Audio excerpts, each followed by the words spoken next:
Notre réunion se tient à un moment où l'Afrique fait face à des défis substantiels qui exigent que l'on se rencontre plus, que l'on se concerte plus et que l'on travaille davantage ensemble. Aujourd'hui à Marrakech, demain peut-être dans d'autres villes africaines, on doit pouvoir nous réunir plus souvent dans différents formats pour avancer sur des sujets importants pour notre continent. Car des attentes considérables pèsent sur nos pays et notre continent. Ce sont des attentes des populations affranchies des dogmes du passé, lucides sur les besoins du présent et exigeantes dans leurs aspirations. Des aspirations qui sont la raison d'être même des projets structurants de l'Afrique de demain, comme la ZLECAf, l'Agenda 2063, l'Open Sky et autres projets importants pour l'Afrique. L'intérêt supérieur de l'Afrique nous appelle donc au rassemblement. Il nous interdit de nous tromper de combat. Notre mot d'ordre est le même, celui de l'unité, de la cohésion et de la cohérence. Cohérence avec nous-mêmes, Africains d'abord. Cohérence avec l'organisation qui nous unit ensuite. Et cohérence avec les partenaires qui nous interpellent enfin. Chers frères, chères sœurs, Excellences, Mesdames et Messieurs, dans le discours qui a marqué le retour du Royaume du Maroc au sein de la famille institutionnelle africaine, Sa Majesté le Roi, Mohamed VI, a établi la feuille de route du Royaume du Maroc au sein de l'Union africaine. Et je cite, « Loin de nous, avait dit Sa Majesté le Roi, loin de nous l'idée de susciter un débat stérile. Nous ne voulons nullement diviser, comme certains voudraient l'insinuer.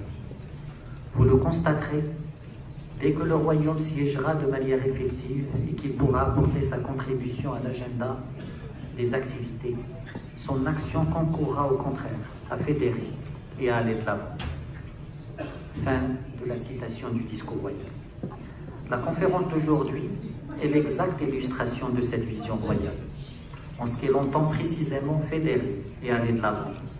Cet esprit de rassemblement n'est pas une posture de circonstance, mais une position de constance.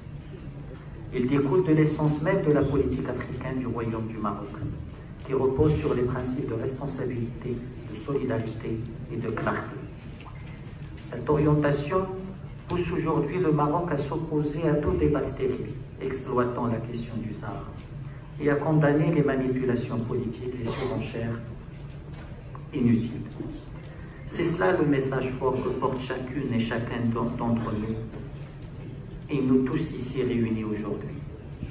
Ce message, c'est non à la division, oui à la cohésion, non aux chamailleries d'arrière-garde, et oui au rassemblement pour les véritables causes prioritaires de l'Afrique. Chères sœurs, chers frères, notre continent est arrivé aujourd'hui à un stade de maturité. Notre responsabilité est de lui donner les conditions de sérénité pour l'optimiser. La décision 693, adoptée par nos chefs d'État et de gouvernement à Nouakchott en juillet 2018 sur la question du Sahara, contribue assurément à installer la sérénité dans les travaux de l'Union. Une sérénité à l'échelle de l'Union africaine, en consacrant un mandat exclusif à la Troïka. Il met fin à la cacophonie et à la prolifération d'actions à tout va. Une sérénité à l'échelle du continent africain, car il rejoint la position de l'écrasante majorité des pays africains qui sont d'ailleurs présents ici aujourd'hui et qui soutiennent tous, sans exception, le processus politique au sein des Nations Unies. Une sérénité enfin à l'échelle des institutions internationales, car la décision dispose que la Troïka doit apporter un soutien efficace et un appui aussi large que possible aux efforts que mènent les Nations Unies sur la question du Sahara. Ainsi, la décision 693 replace la question du Sahara dans son cadre idoine, celui des Nations Unies. Il permet de ce fait de dépolluer les travaux de l'Union africaine, d'immuniser l'Union face à toute tentative inappropriée de la dévier du chemin de l'unité et de l'intégration. Dès lors, il préserve la cohésion de notre organisation face à une question qui l'a toujours divisée. Chères sœurs, chers frères, Excellences, Mesdames et Messieurs, C'est cela le sens authentique de la décision 693 adoptée à Nouakchott. Il ne doit être ni réinterprété, ni contourné, ni instrumentalisé. Il nous appartient de la prémunir, de la préserver et de la conforter. C'est ce message que nous réaffirmons en faisant de cette conférence une plateforme pour rejeter toute ambiguïté. Cette démarche de mise au clair passe par la consolidation des paramètres et directives établies par la 693, à savoir l'exclusivité des Nations Unies dans la recherche de la solution politique. L'ONU est la seule responsable du dossier du Sahara. 2. L'exclusion de tout processus parallèle à celui des Nations Unies. Les Nations Unies demandent à l'UA un rôle de soutien, d'appui aux efforts des Nations Unies et non d'interférence dans ces efforts. Un soutien de l'UA aux efforts des Nations Unies, c'est-à-dire appuyer, préserver et protéger les efforts du secrétaire général et de son envoyé personnel, et non pas les compromettre ou les concurrencer par un processus parallèle.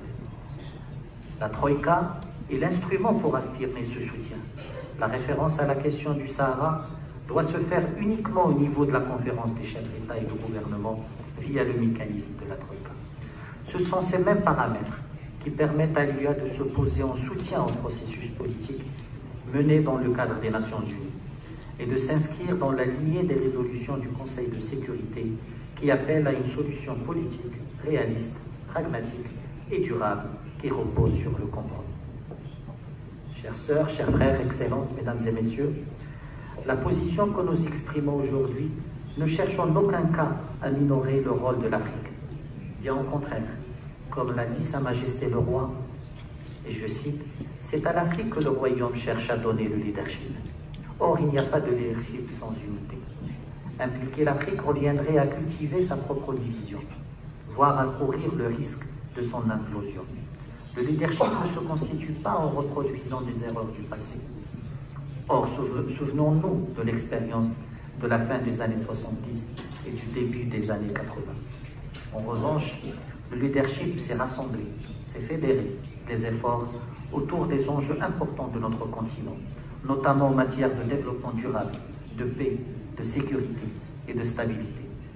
Le leadership, c'est enfin veiller à la cohésion des pays africains dans une mise en œuvre sereine et apaisée des processus liant l'Union africaine à ses partenaires extérieurs. En prenant part à cette conférence, vous placez donc le respect du processus onusien dans la confiance des institutions habilitées à se saisir de la question et dans la légitimité de la légalité internationale. Ensemble, vous vous mettez du bon côté de l'histoire. Je vous remercie pour votre attention.